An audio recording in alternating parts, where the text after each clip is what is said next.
Assalamu alaikum. Hello and welcome to another live episode of Quaid-i-Azam Union. In this video, we are going to talk about Quaid-i-Azam Muhammad Ali Jinnah's views about governance of Pakistan. There is very little discussion about what Jinnah wanted Pakistan to be, and for sure, there is only one speech. A few sentences of his speech are presented into the public and are shown that Jinnah wanted Pakistan to be a secular state. But there is more to this, and there was a very long speech. Not only this, but there were multiple speeches by Muhammad Ali Jinnah before and after the creation of Pakistan about what he wanted a new state to be and what would be that state look like. So, first of all, we must define what is governance. Governance is basically the state of making policies regarding the management and public administration of the state or any country. So governance is basically a broader term used to reflect the working mechanism of state. How state works, what is the constitution of state, how its institutions are formed, how these institutions work, all these things encompass governance. So governance is a pretty huge term that cannot encompass a single definition. So in this way, we can say that governance include all the function of state, whether these are legislative, these are administrative, or these are political or defense related. So it encompasses everything that is related to the affairs of state. So to move toward the views of Muhammad Ali Jinnah about the governance of Pakistan, firstly, I would move toward the speech that was made on 11th of August 1947, in which Jinnah elaborated his views that what kind of state Pakistan is going to be. So there is much confusion about this, that people pick up few sentences that suit them, and then they label Jinnah that Jinnah is wanting this kind of Pakistan. So Jinnah suits everybody in Pakistan, whether these are liberals, these are conservatives, these are progressives, these are traditionalists. Even ulama can, pick up statements of Jinnah about the affairs of state, and they can say anything that Jinnah wanted to Pakistan. And Dr. Israr Ahmad is foremost proponent of Jinnah's views about Islamic State. And well, there is confusion about what Islamic State is, so all these things must be clarified.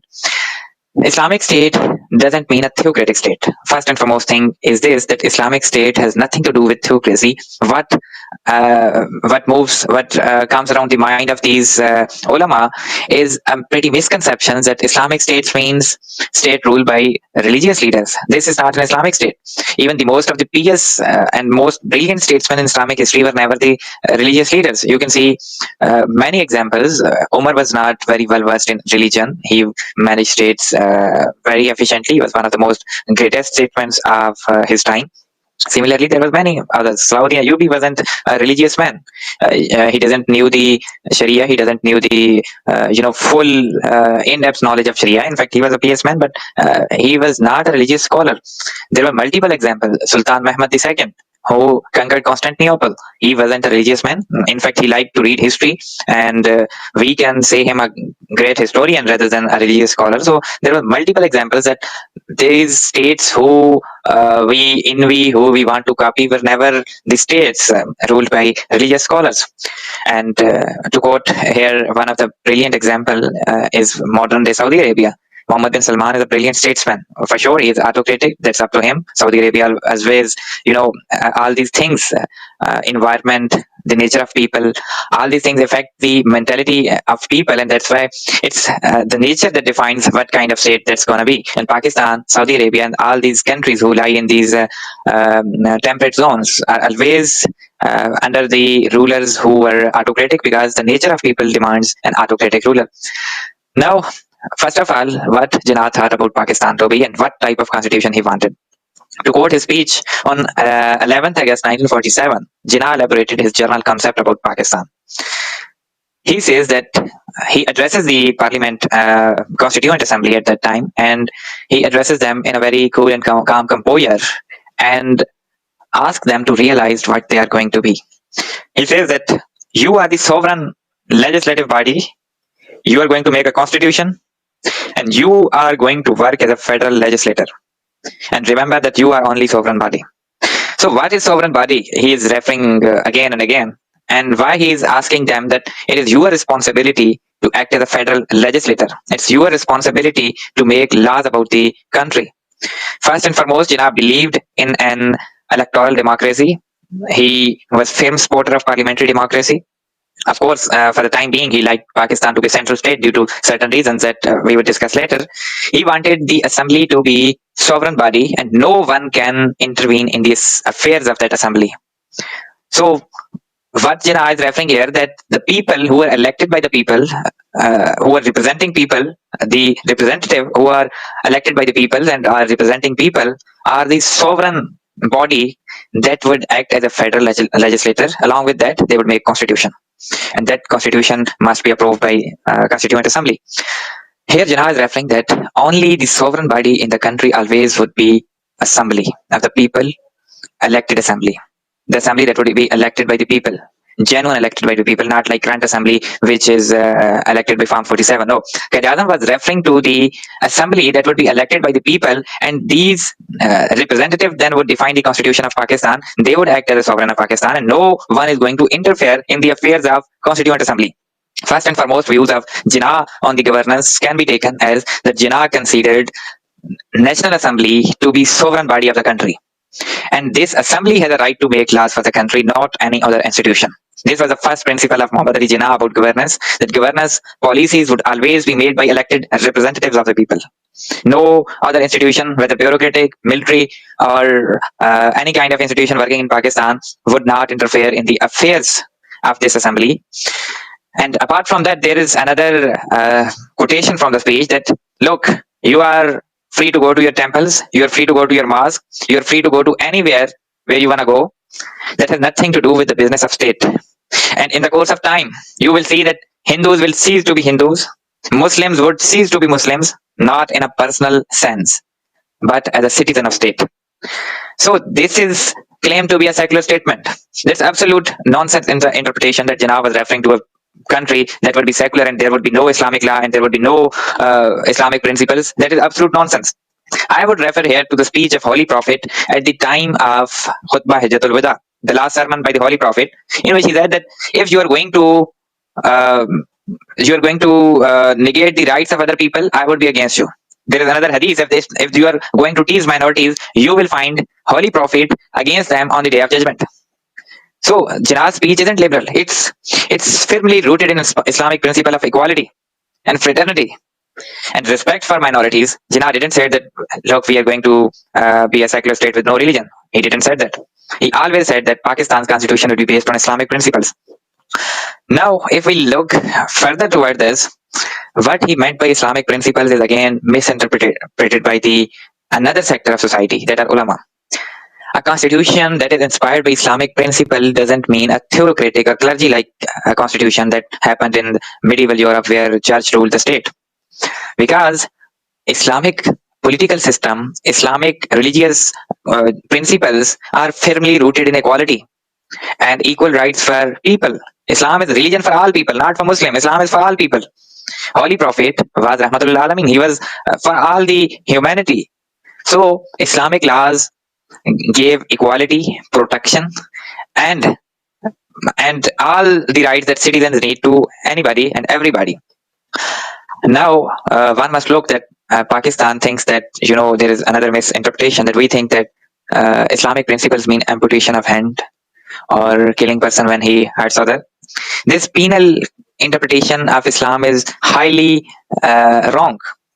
It's a grave error to interpret Islam in the way of penal code. It is also, the same thing was said by Iqbal Ahmad, who is foremost scholar in the 20th century from Pakistan. He said that Muslims think that Islam is a penal code, just a penal code, where you can see the punishment of amputation of hands and amputation of one's head from the body. That is not Islam only. Islam is a vast religion. It encompasses everything. It even gives rights to the natural things that are not, you can say, any natural thing, like trees. Islam gives right to trees. Holy Prophet has, strictly asked when he sent Sahaba, companions, to any campaign that do not hurt trees, do not hurt living things. So Islam gives rights to anything. So this kind of thinking that Islam is only penal code is highly misjudged and misinterpreted. Now, Jinnah's speech was clear and concise. he was referring to Islamic principles, and Islamic principles are equal for everybody. Islam allows anybody to worship in their places. They can go to their synagogues, they can go to their temples, churches, whatever they things have.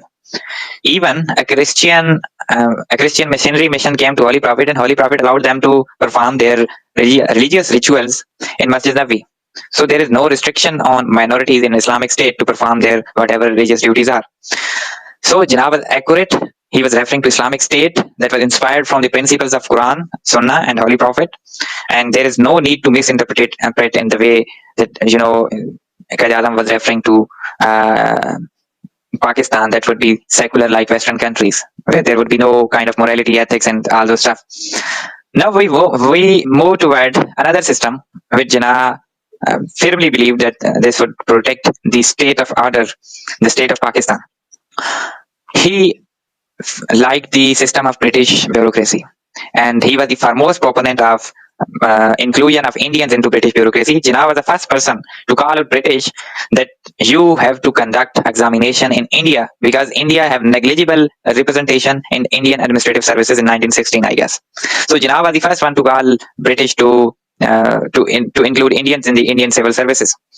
And these civil services were very efficient before the partition, and British maintained a great state of order with them. So Jinnah wanted to keep and retain that bureaucracy, and this bureaucracy would be based on competitive system. Jinnah believed that those who are above average intellect must compete with each other, and those who pass this examination are not ordinary individuals, and they can serve the people. They can be hands and feet of the state. They can be operating orders of state. So Jinnah was firmly in favor of competitive bureaucracy. Of course, he also called for quota system for aggrieved parties. In the first 1948, he maintained quota of 14%, I guess, for the community of untouchables. So scheduled caste and untouchables. So Jinnah was firmly in favor of giving rights for those who are left behind in education, but he firmly believed in merit in bureaucracy and bureaucratic appointment because these bureaucrats are the backbone of any country. In speech to bureaucrats and civil officers in Peshawar, Jinnah outlined their role in the state. Because Jinnah saw that there are multiple parties are emerging in Pakistan, and every bureaucrats want to have a good position in the government, so they are aligning with the parties. So Jinnah addressed them firmly and ordered them that you are the servant of state, you are the servant of people. You are not going to be affiliated with any party. Parties come and go, but the servant of states live. You live on. So you must work. You must work for the state. You have nothing to do with parties. One government would come, another would go. So this has nothing to do with your business. You have to work for the people. You are the servant of state. So Jinnah considered bureaucrats, civil servants, as the servants of people.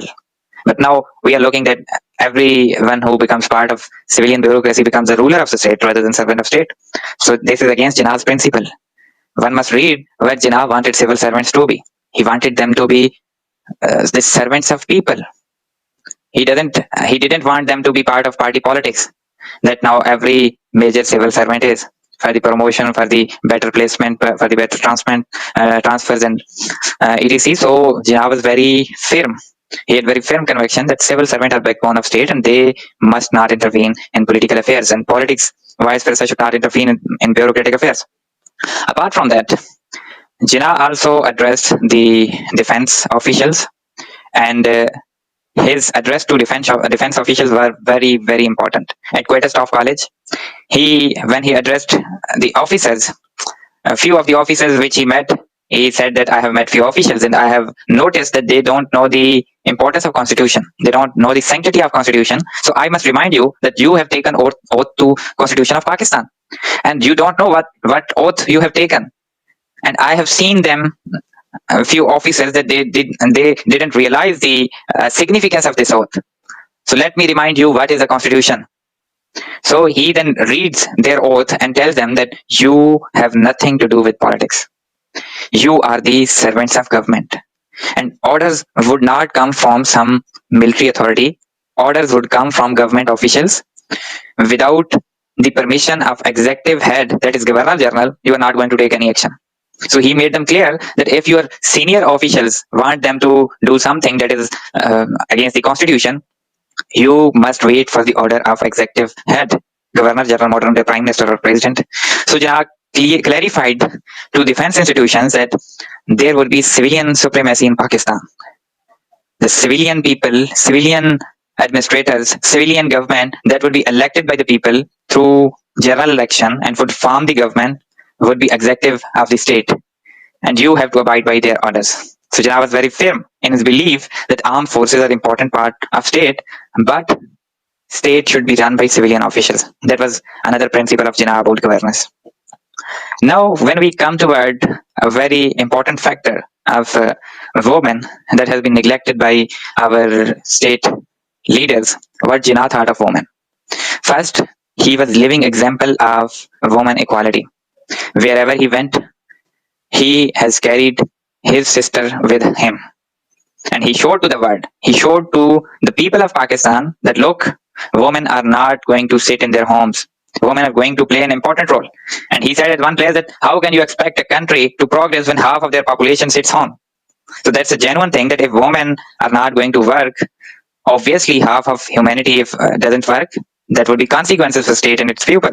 So Jinnah wanted women to be equal partner in the development of country, and currently Pakistan has only 7% women in the parliament, 8% women in the administration, only 4% I guess in judiciary. So that is very negligible amount. Only 22% workforce in industries, while Bangladesh is almost 85% women in industrial sector. So Jinnah wanted women to be important carriers of growth. He said that no nation can progress if their women cannot work side by side with the men of that country. So Jinnah was very clear about women role in the state, that women needs to have very important role in the affairs of state. And he was very clear that without women, Pakistan cannot progress.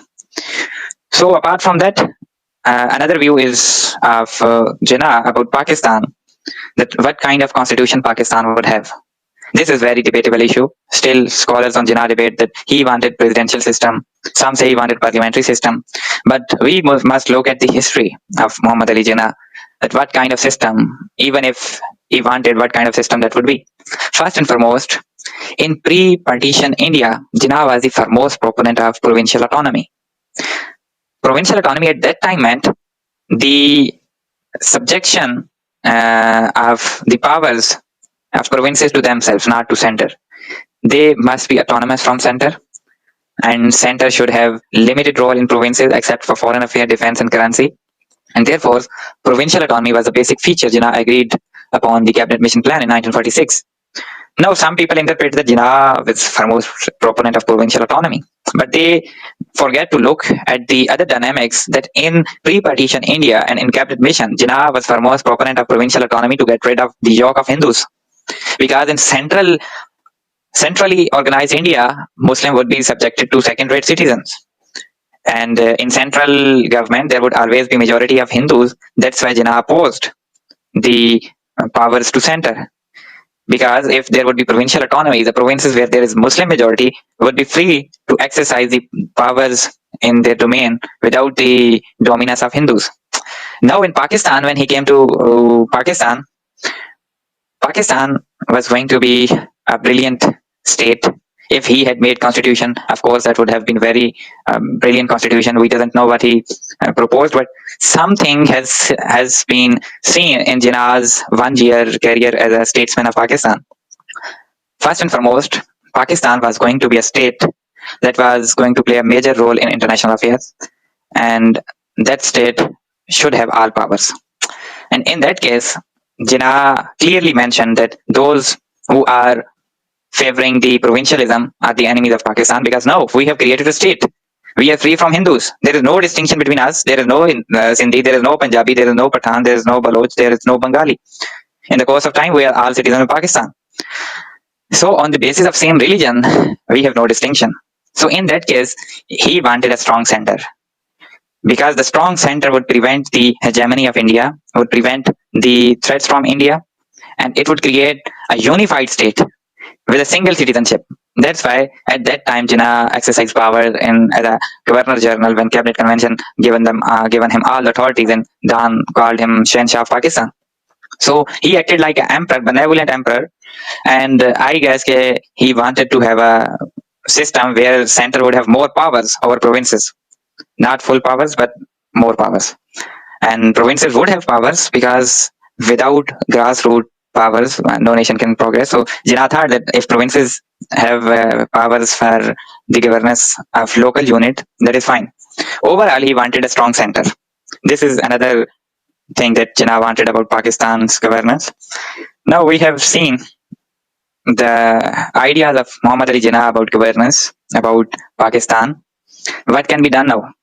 Because we are in a state where there is mixture of everything. We are not a democratic state. We are also not an autocratic state. We are not a civilian dominated state. We are also not a military dominated state. We are not an efficient bureaucratic state. We are also not a failed state. We are not a constitutional state. We are also not a totalitarian state. So we are a mix of everything. We are in a position where we can be anything. Anybody can classify us at any position. So the need of hour is to create a political unity, to end the disharmony and discord between political parties, to reconcile with each other, to end the personal differences for whatever reason. Come to the table for sake of Pakistan. Come to the table to make real Jinnah Pakistan.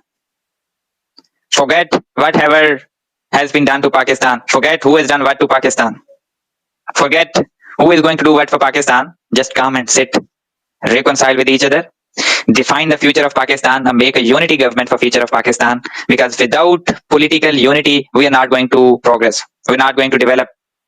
This is single most important thing that we at this time need, because we are going to play a very important role at the international stage, and we are playing very important role, but there is a simmering hostility of people against the government. This is due to some of the policies of government. Their mandate has been stolen. They don't like it. This is their right. They have right to say, they have right to protest.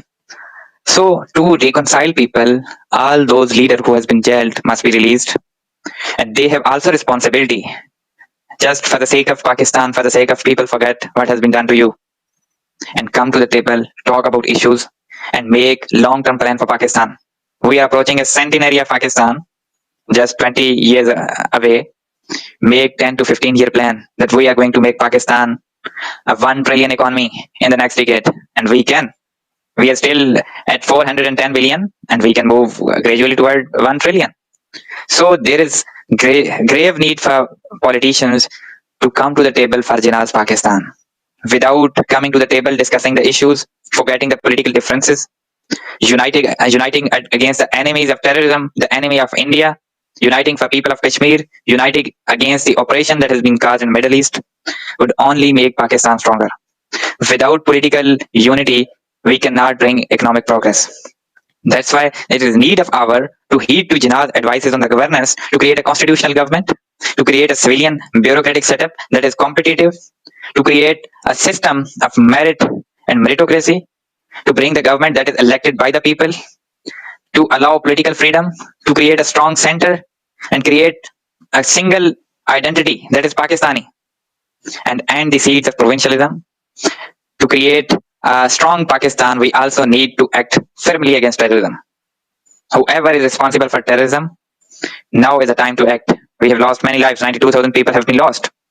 So we must unite for Pakistan. We must unite for Jinnah's Pakistan. Without unity, Jinnah's Pakistan is far gone conclusion. Thank you. Allah Hafiz.